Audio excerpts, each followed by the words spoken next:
மணி வான்மழை மேகங்கள் நீர் தெளிக்க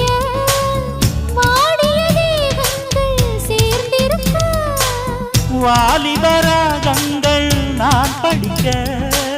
நூலிடை தாழாமல் நீ துடிக்க சின்ன பூவை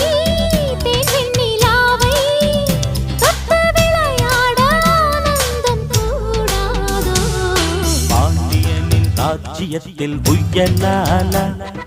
வேண்டி நின்ற பைங்கிளிக்கு புயலால கையில் தந்தே கல்யாண மாலை மையல் கொண்டே நான் இந்த வேளை